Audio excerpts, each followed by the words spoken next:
Hola, bienvenidos a Esquina Literaria. Soy Yolanda Miranda y les estoy compartiendo la lectura de este libro, Psicoanálisis y Criminología, estudios sobre la delincuencia de Juan Pablo Moyo. El día de hoy vamos a terminar el capítulo número 4 con el último tema, que es el corolario.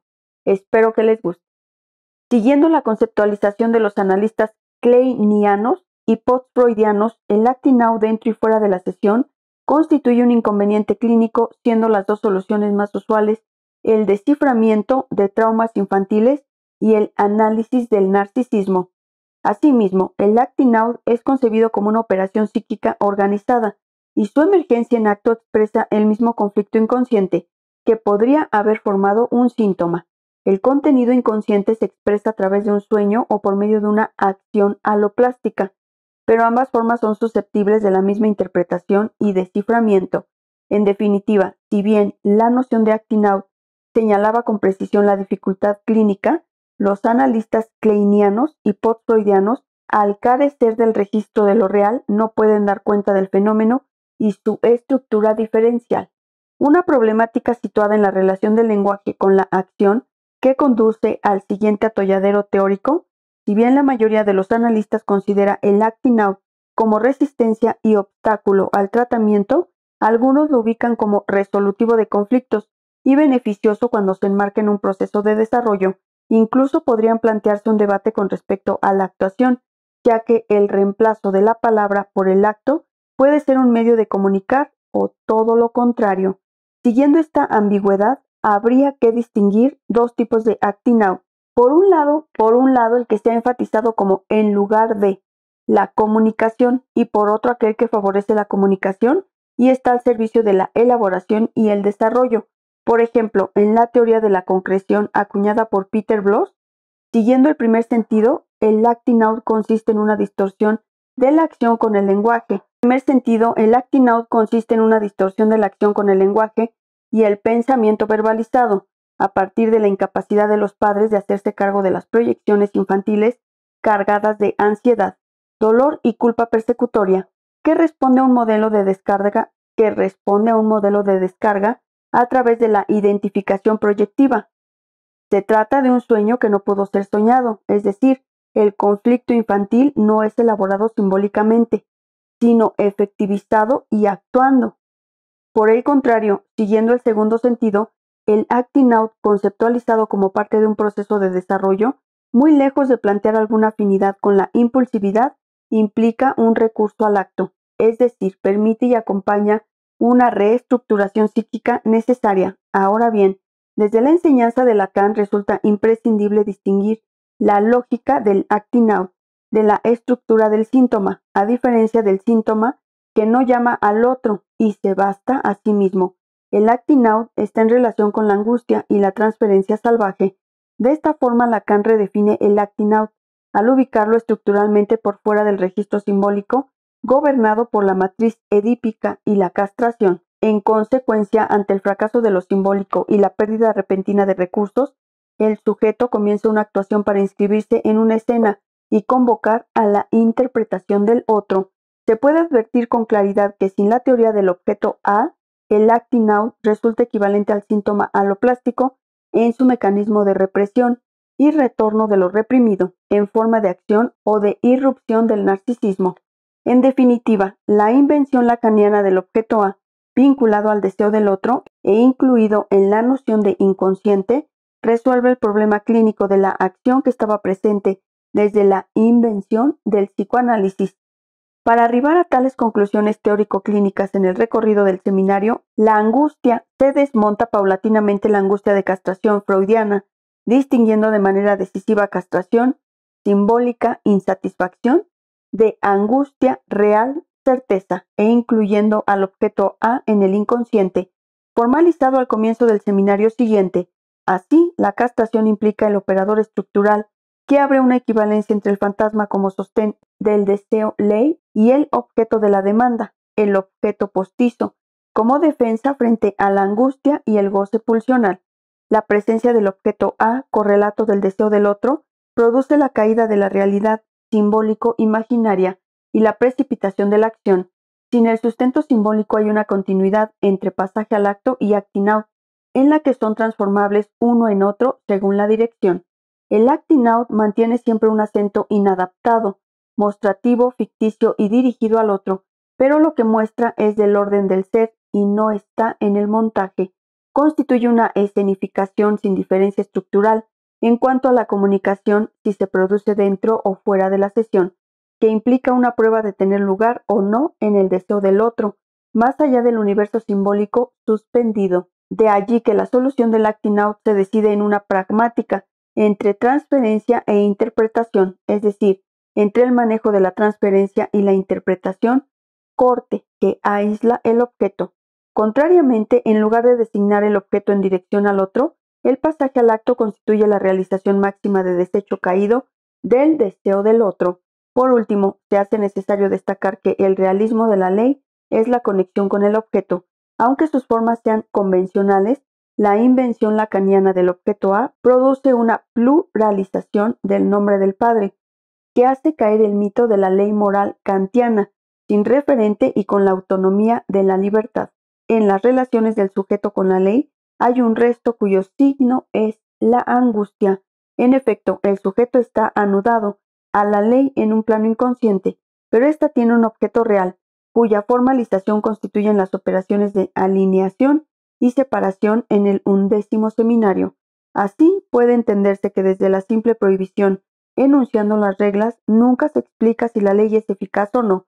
Justamente la eficacia viene de más allá de la ley y se produce a partir de ponerle voz a la palabra. En este sentido, la ley no viene en automático del orden simbólico paterno, sino que puede situarse con un objeto real por detrás. Precisamente el deseo del analista cumple esa función de unir el deseo a la ley y de otorgar una garantía real frente a la angustia. La reformulación de la teoría psicoanalítica en el seminario La angustia esclarece con notoriedad los trabajos postfreudianos sobre la delincuencia, es decir, el tiempo de la angustia lacaniana, implica una profunda reubicación de toda la literatura analítica sobre la delincuencia y su paradigmática forma aloplástica de expresión. Desde esta amplia perspectiva, la fenomenología clínica de la tendencia antisocial descrita por Winnicott implica la subsistencia de acting out y pasaje al acto. Los delincuentes implican un signo de esperanza, porque ignoran la ley, pero esperan una respuesta del otro. El delincuente que actúa como un poseso, expresando un SOS, no es sino el llamado de un sujeto que está out del deseo del otro. La misma lógica se aplica para la concepción sintomática de la delincuencia, como respuesta aloplástica, sin elaboración interna, sino dirigida hacia afuera, o enmarcada dentro de la noción de concreción definida por Bloss como interacción comunicativa con el ambiente. Asimismo, Eisler ofrece una descripción notable de la conducta social en tanto adicción a la realidad exterior. Efectivamente, Lacan simplifica como modalidades de acting out a las variadas formas de neurotic character descritas por Alexander, es decir, las clasificaciones y tipologías del carácter neurótico quedan reducidas a una zona de relación donde lo esencial es el objeto A y su inclusión o no en el deseo del otro. Desde luego, las separaciones tempranas, la angustia de separación según la perspectiva kleiniana o el complejo deprivante de Winnicott constituyen diferentes modos de situar el mismo efecto causal del no lugar en el deseo del otro. Partiendo de tal concepción, el efecto terapéutico de todo tratamiento ambiental exitoso radica en la restitución subjetiva de una legalidad simbólica a partir de la inclusión del objeto en el deseo del otro. Siempre se trata de un ambiente deseante, en disyunción con la realidad simbólico-imaginaria, lo que equivale a plantear que el problema del ambiente nunca es déficit natural ni está acotado a la relación vincular madre e hijo, que solo ubican los efectos de castración y la falta de lado del sujeto. Aquí se omiten las vicisitudes de la acción con respecto al ambiente en plano real e invisible, cuyo signo es la angustia. De allí que existe el enigma de cómo la certeza de ser algo para alguien en el deseo puede producir la pacificación de un acting out. La práctica clínica de los analistas pioneros en la materia verifica la reducción del acting out delincuencial a partir de sus dóciles maniobras transferenciales y la interpretación corte. Lo mismo vale para el manejo del acting out desde la perspectiva kleiniana, en la que el analista tiene la función de ubicarse como continente adecuado a las proyecciones del paciente. A juzgar por sus consecuencias clínicas favorables, la intervención activa, la omnipotencia del analista o la responsabilidad total resultan homologables al efecto del deseo del analista, en su función de alojar lo que el sujeto es como objeto A. Asimismo, las dos fases de tratamiento para convertir un delincuente en un neurótico analizable o para atravesar el carácter y llegar al síntoma neurótico implican una clara orientación de la experiencia de lo real en la clínica psicoanalítica. La primera fase de tratamiento mantiene vigencia hasta nuestros días porque implica un uso ampliado de las entrevistas preliminares. Desde luego, la posición fuera de lo simbólico del delincuente juvenil cuestiona la función analítica como intérprete del significante, pero como demostraron los primeros analistas por la puerta de la transferencia, se abre la posibilidad de un tratamiento. El caso de Margaret Little también demuestra la eficacia del psicoanálisis con sus dos fases de tratamiento en una joven con intentos de suicidio y alteración del orden público. En resumen, como fuera estrechamente experimentado por Eichhorn y sus discípulos con la transferencia, el psicoanálisis introduce una nueva forma de autoridad al instaurar para el delincuente un otro de la ley al que le transfiere un poder. Conceptualizada con diferentes teorías a lo largo de toda la historia del psicoanálisis, la noción de acting out siempre ha estado íntimamente vinculada al dominio de la transferencia. El gran aporte clínico de Lacan es haber formalizado una manera de operar en la clínica con el deseo del analista entre transferencia e interpretación frente a lo que era concebido, en general y variadamente como las resistencias del paciente. En esta clínica, el deseo del analista supone abdicar la posición neutral y segura de intérprete del significante, dando una respuesta eficaz a los efectos de la angustia a partir de la maniobra transferencial y la interpretación que extrae el objeto. En efecto, desde un posicionamiento ético se ofrece una respuesta concreta, allí donde el sujeto actúa, transgrediendo lo que podría generalizarse como encuadre institucional, sea cual fuere este. En conclusión, el seminario La angustia da existencia a una pragmática clínica posible con aquellos sujetos que mediante actos delictivos transgreden el orden público sin la pretensión de existir por fuera de la ley, sino para incluirse en la legalidad del deseo del otro. Contrariamente a las hipótesis hereditarias y evolutivas en cada delincuente juvenil, se puede cernir el comienzo y las coordenadas del desencadenamiento de la actividad delincuencial. Como se ha presentado a lo largo de este libro, esto no quiere decir que la delincuencia sea una enfermedad o un diagnóstico que alude a cierta cronicidad, sino que inversamente se admite a partir de los hechos la existencia de delincuentes transitorios. La delincuencia juvenil no está en correlación con el criminal adulto. Incluso graves episodios delictivos pueden ser temporales y momentáneos, aunque al mismo tiempo puede afirmarse que toda una vida delictiva puede ser un gran acting out, con efectos progresivos de deterioro subjetivo. En este colorario resulta importante destacar que en muchos casos se verifica la marca subjetiva de haber sido dejados caer del deseo de su familia de origen como causa inaugural de una serie interminable de delitos y disturbios, mostrando el resto que ellos mismos son para el deseo del otro. De manera paradigmática, el desencadenamiento ocurre en la adolescencia, porque es un momento en el cual se actualiza más radicalmente la pregunta originaria por el deseo del otro.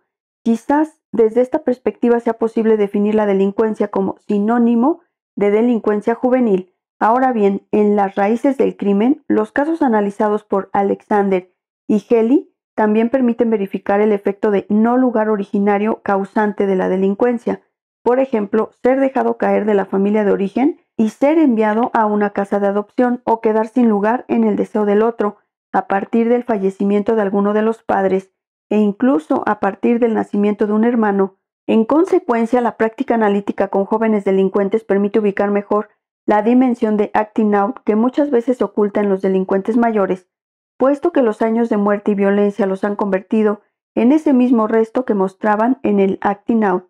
En efecto, puesto que nadie responde por ellos, El único lugar en el que están alojados es en el sistema penitenciario o el psiquiátrico. Son aquellos casos que Friedlander describe como desesperados reincidentes, que inútilmente han pasado sus años en reformatorios y en prisiones. Naturalmente, no toda actividad delictiva puede ni debe enmarcarse en la serie de acting out y pasajes al acto. Además, por una conducta delictiva o por una calificación de esta, en rigor no es posible distinguir ninguna forma de delincuencia, aunque sea la especialidad de la psicología comportamental, que como su nombre lo indica, se apoya en la conducta para elaborar conclusiones generales. Desde luego, el manejo de la transferencia no resulta eficaz o se complica, aún más con patologías de la conducta que no se dirigen al otro. Es preciso distinguir que una serie de actos delictivos enmarcados como un gran acting out se diferencia del actuar frío del psicópata, de los manejos de un canalla, del método perverso y del pasaje al acto psicótico. La tendencia antisocial supone un conflicto con la autoridad externa, mientras que el perverso y el canalla se reubican en el lazo social sin alterar el orden público. El binomio acting out y pasaje al acto supone la certeza de la angustia transformada en acción. Contrariamente, sin angustia ni culpa, el psicópata o el canalla hacen actuar desde el propio goce, mientras que el perverso actúa para el goce del otro. Finalmente, las primeras investigaciones psicoanalíticas en torno a la delincuencia nacieron junto al desamparo de las guerras y hoy mantienen toda su vigencia ante la situación de miles de niños y jóvenes que son empujados a sobrevivir en la calle.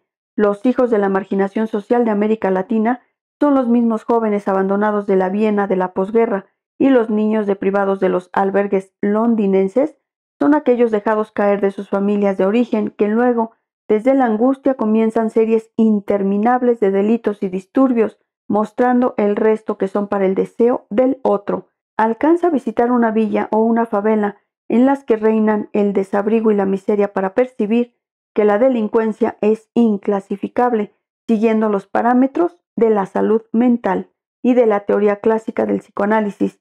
Sin embargo, no se trata de la exclusión económica y geográfica del delincuente, sino de su excomunión causal del deseo del otro que lleva por detrás. Para muchos jóvenes a la deriva que roban, el acting out es una forma de habitar la escena del mundo sin pertenecer a ella, siendo la calle el lugar de los que no tienen lugar. La delincuencia es lo normal. Ante un contexto tal, el analista deberá inventar algún punto de capitón para el delincuente que se dirige a él sin dejar de apostar al síntoma en el horizonte. Con este tema terminamos el capítulo número 4, un cierre muy interesante. Recuerden que en Patreon pueden leer todas estas lecturas, además de que las podemos comentar ampliamente. Les recuerdo que estamos leyendo este libro, Psicoanálisis y Criminología, Estudios sobre la Delincuencia, de Juan Pablo Moyo. Los espero en el próximo video. Vamos a dar inicio al capítulo número 5. Muchas gracias por escucharme.